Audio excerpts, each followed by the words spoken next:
رسول اللہ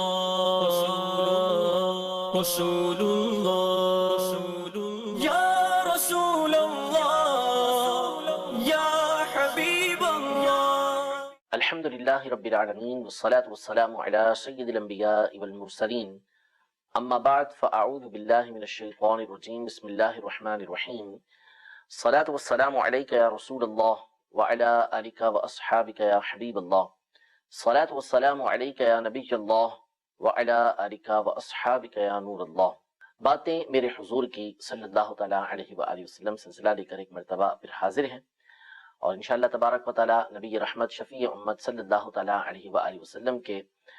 مبارک ناموں کے فضائل اور مبارک نام بھی ہم سننے کی سعادت حاصل کریں گے۔ نبی کریم صلی اللہ تعالیٰ علیہ وآلہ وسلم آپ محمد محمود ہیں، یعنی وہ ہستی ہیں جن کی ہر زمانے کے اندر تعریف کی جاتی رہی، ہر وقت تعریف کی جاتی ہے۔ اسی طرح آپ حامد بھی ہیں، یعنی آپ اللہ تبارک و تعالیٰ کی حمد کرنے والے بھی ہیں، اور یہ بھی ہم اپنے سلسلوں کے اندر بتا چکے ہیں۔ حضور اکرم صلی اللہ علیہ وسلم کے بہت سارے نام پچھلی کتابوں میں بھی مذکور ہیں، توریت اور جو زبور وغیرہ کے حوالے سے کچھ نام، انجیل کے حوالے سے کچھ نام ہم نے پیچھے سنے تھے۔ اسی طرح حضرت شعیہ علیہ السلام،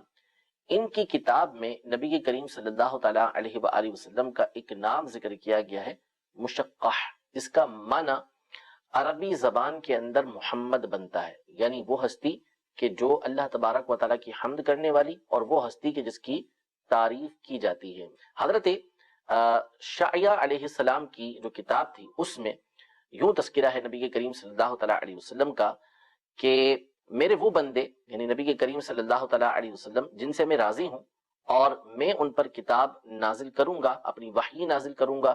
وہ امتوں میں، لوگوں میں میرے عدل کو ظاہر کریں گے اور لوگوں کو نیک باتوں کا حکم دیں گے، نہ تو وہ کھل کھلا کر زور سے قہقہ لگا کر ہنسیں گے، اور نہ ہی بازاروں کے اندر ان کی آواز کو سنا جائے گا، یعنی بلند آواز سے وہ بازاروں میں گفتگو نہیں کریں گے۔ اور ان کے ذریعے جو اندھی آنکھیں ہیں اور جو دل جن کے اوپر غلاف پڑے ہوئے ہیں اور جو کان جن کے اوپر پردے پڑے ہوئے ہیں، یعنی جو حق سننے سے غافل ہیں، حق سننے سے قاصر ہیں، جن کے دلوں کے اوپر پردے پڑے ہوئے ہیں، جن کی آنکھیں غفلت کے پردوں سے ڈھکی ہوئی ہیں، نبی کریم صلی اللہ تعالیٰ علیہ وسلم ان کو کھول دیں گے۔ مزید اسی کتاب کے اندر ہے کہ وما اوتیہ لا اوتی احدا، جو میں ان کو عطا کروں گا وہ میں کسی کو عطا نہیں کروں گا۔ مشقح بحمد اللہ تعالی حمدا جدیدا، یعنی وہ مشقہ ہیں، مشقہ یعنی محمد ہیں، اور وہ ہیں کہ جو اللہ تبارک و تعالیٰ کی حمد کے ذریعے، اللہ تبارک و تعالیٰ کی تعریف کے ذریعے جن کی تعریف کی گئی ہے، یعنی جب اللہ تبارک و تعالیٰ نے ان کی تعریف کی تو اس وجہ سے لوگ بھی ان کی تعریف کرتے ہیں، اللہ تبارک و تعالیٰ کی وہ حمد کرتے ہیں، اس وجہ سے وہ محمد ہیں، ان کی تعریف کی جاتی ہے۔ تو یہ مشقح نام یہاں ذکر کیا گیا، اور نبی کریم صلی اللہ تعالیٰ علیہ وسلم کی یہ شان و شوکت بیان کی گئی ہے۔ اس کا معنی ہے وہ ہستی کی جس کی تعریف کی جائے اور جو اللہ تبارک و تعالیٰ کی تعریف کرنے والی ہو۔ حضور اکرم صلی اللہ تعالیٰ علیہ وسلم کا ایک مشہور و معروف نام جو زبانوں پر عام ہوتا ہے اور ہمارے یہاں عام طور پہ رکھا جاتا ہے وہ ہے المصطفیٰ۔ علماء فرماتے ہیں کہ ہوا من اشہر اسمائہ، یہ نبی کریم صلی اللہ تعالیٰ علیہ وآلہ وسلم کے مشہور ترین ناموں میں سے ہے۔ مصطفیٰ کا مطلب ہوتا ہے وہ ہستی کہ جس کو چن لیا گیا ہو، یعنی صفوتن سے نکلا ہے، کسی چیز کا ملخص، کسی چیز کو جب اس میں سے بہترین کوئی چیز نکال کے سامنے لائی جائے، یعنی بہت ساری تعداد میں، بہت بڑی تعداد میں کوئی چیز ہو اور اس میں سے بہترین، جس کو کریم بولتے ہیں ہم، کہ اس کو چن لیا جائے، اس کو نکال لیا جائے، تو ایسی چیز کو عربی میں صفوتن بولتے ہیں، اور اسی سے مصطفیٰ نکلا، یعنی وہ ہستی کہ جس کو تمام مخلوق میں سے چن لیا گیا۔ تو نبی کریم صلی اللہ تعالیٰ علیہ وآلہ وسلم کی ذات گرامی یقیناً وہ ذات ہے کہ جو تمام مخلوق سے چنی گئی ہے۔ نبی کریم صلی اللہ علیہ وسلم کی کثیر احادیث طیبہ موجود ہیں کہ اللہ تبارک و تعالیٰ نے آپ صلی اللہ تعالیٰ علیہ وآلہ وسلم کے نور اقدس کو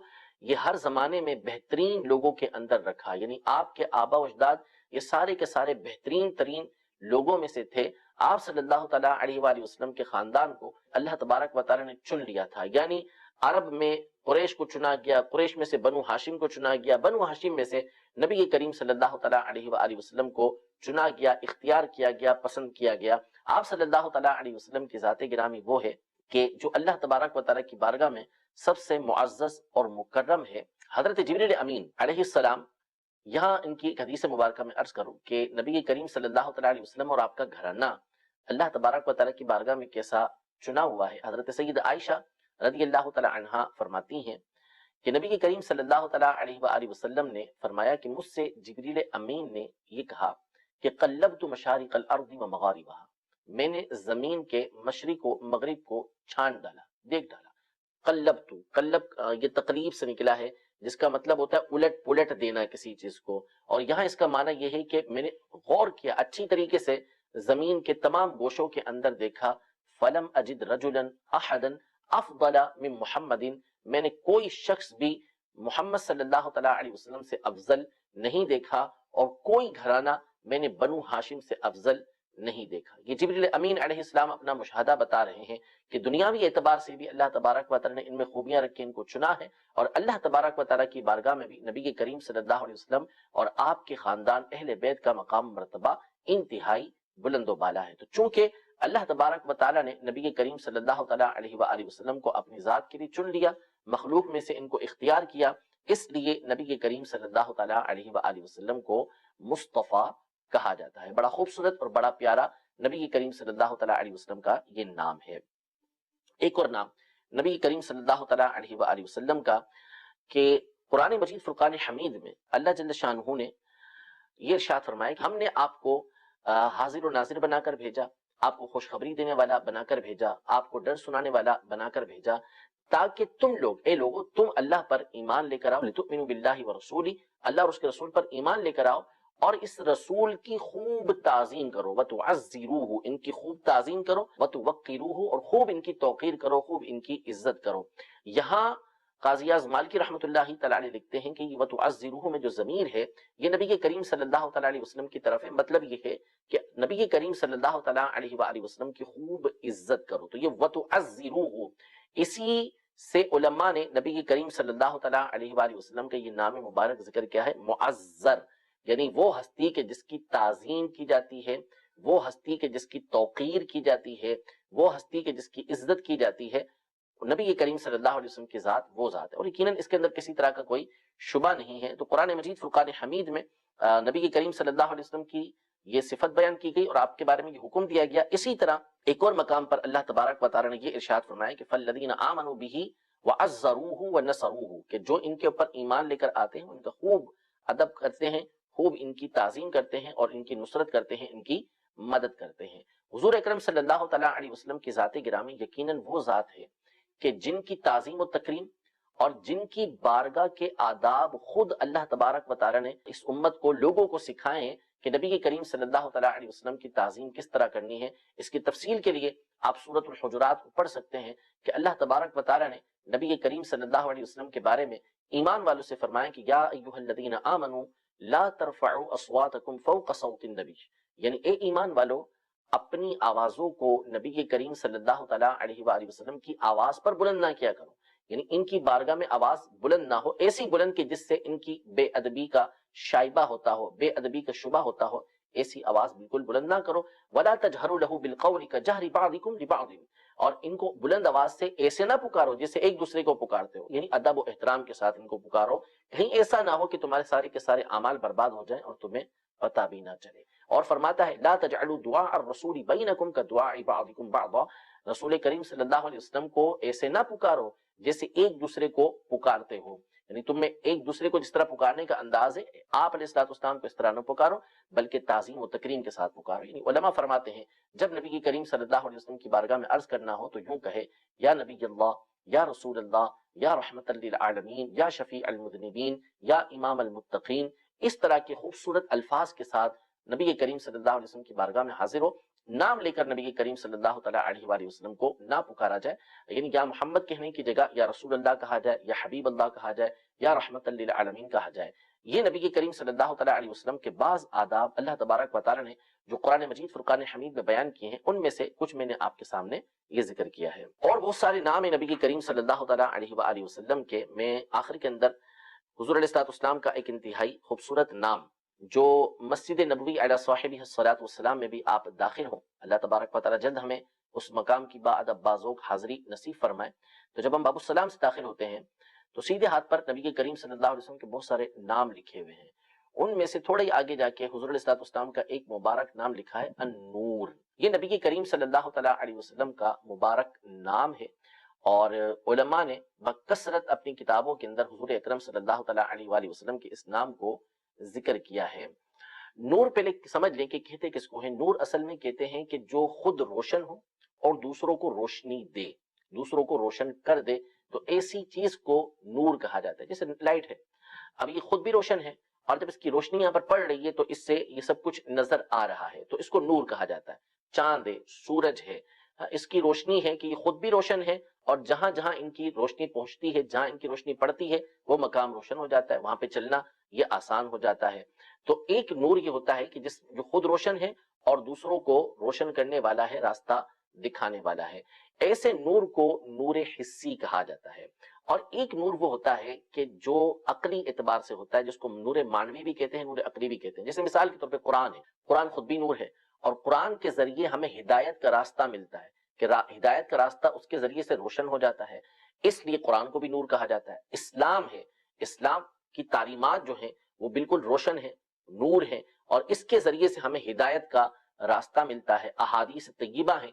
نبی کے کریم صلی اللہ تعالیٰ علیہ وسلم کی تعلیمات ہیں، یہ ساری کی ساری نور کہلاتی ہیں. ان کو نور عقلی اور نور معنوی کہا جاتا ہے. نبی کریم صلی اللہ تعالیٰ علیہ وآلہ وسلم کو علماء نے دونوں اعتبار سے لکھا کہ اللہ تبارک و تعالیٰ کے حبیب صلی اللہ تعالیٰ علیہ وآلہ وسلم نور معنوی بھی تھے اور نور حسی بھی تھے. قرآن مجید فرقان حمید میں اللہ تبارک و تعالیٰ یہ ارشاد فرماتا ہے کہ قد جاءکم من اللہ نور و کتاب مبین، کہ تحقیق تمہارے پاس اللہ کی طرف سے ایک نور آیا اور روشن کتاب، یعنی قرآن مجید روشن کتاب آئی. اور نور سے مراد مفسرین کی ایک تعداد ہے، یعنی جمہور مفسرین نے یہاں پر نور سے مراد نبی کریم صلی اللہ علیہ وسلم کی ذات کو لیا ہے. تو آپ علیہ الصلوۃ والسلام پر لفظ نور کا اطلاق یہ تو بالکل واضح ہے. اللہ تبارک و تعالیٰ ایک اور مقام پہ فرماتا ہے کہ اللہ نور السماوات والارض، اللہ زمین و آسمان کو روشن کرنے والا ہے. اور پھر فرمایا کہ مثل نورہ، اللہ کے نور کی مثال. تو یہاں پہ جو اللہ کے نور کو بیان کیا ہے، قاضی اعظم مالکی رحمۃ اللہ تعالی علیہ نے شفا شریف میں اور مفسرین نے اس آیت کی تفسیر کے اندر لکھا کہ اس سے مراد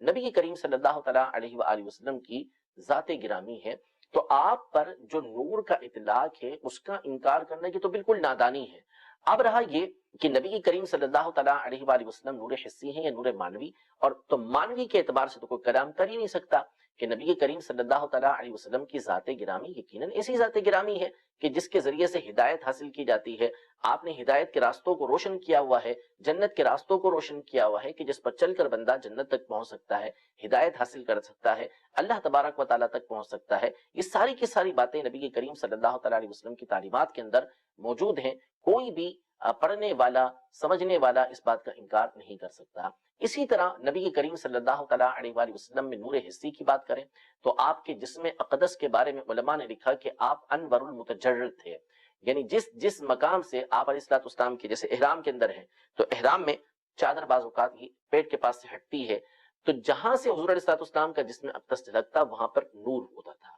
روشنی ہوتی تھی، چمکتا تھا. علماء نے نبی کریم صلی اللہ علیہ وسلم کے چہرے کی صفت لکھی ہے کہ آپ ازہر اللون تھے، چمکتی ہوئی رنگت والے تھے. سیدنا عبداللہ بن عباس رضی اللہ تعالی عنہما کا فرمان موجود ہے کہ نبی کریم صلی اللہ تعالی علیہ وسلم جب گفتگو فرماتے تو آپ کے مبارک دانتوں سے نور نکلا کرتا تھا جسے دیکھا جاتا تھا.